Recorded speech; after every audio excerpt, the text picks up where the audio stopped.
Don't Ask, by Lionel Walfish. When Mike first laid his eyes on her, he knew it.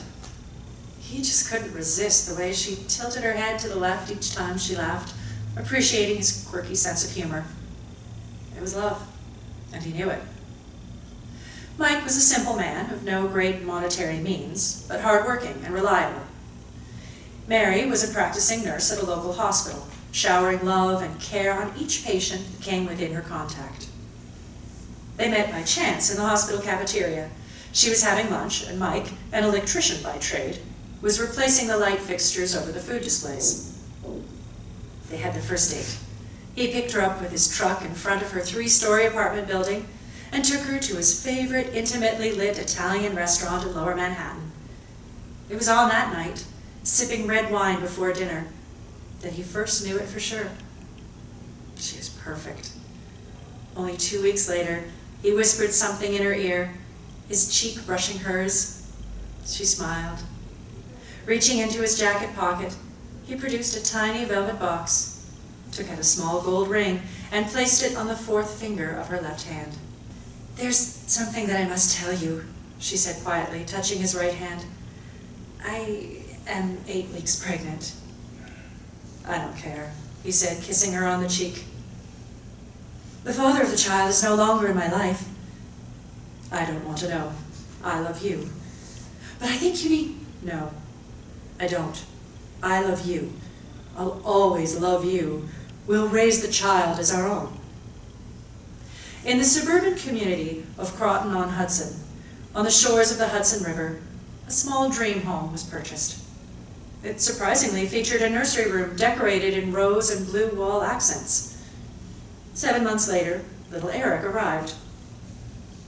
When they had first been told of the prognosis during the 2nd trimester, Mary had negated any possibility of an abortion.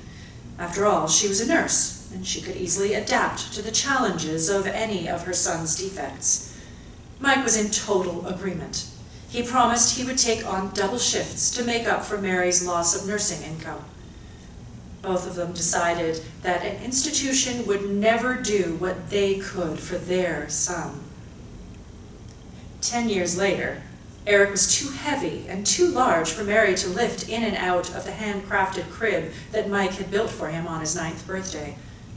Each night, she would have to await Mike, who would only come home well after midnight. One night, Mike arrived home worn and tired. The construction business had slowed down considerably, more so in the dead of winter. He would have no time for conversation with Mary. He headed straight for bed. As he lay looking up at the ceiling, he could hear Mary reciting nursery rhymes to that thing in the nursery. When she finally opened the bedroom door, he blurted out, "I need help. I'm working 16 hours a day, 6 days a week. I can't manage it anymore. I need help." Who is he? Who? The father. Who is the father? He needs to contribute. Mary's face softened, and taking Mike's hand in hers, she whispered gently, trying not to be disturbed by the sharp goose-honking sounds coming from the nursery. "You didn't want to know then, and you're not going to know now.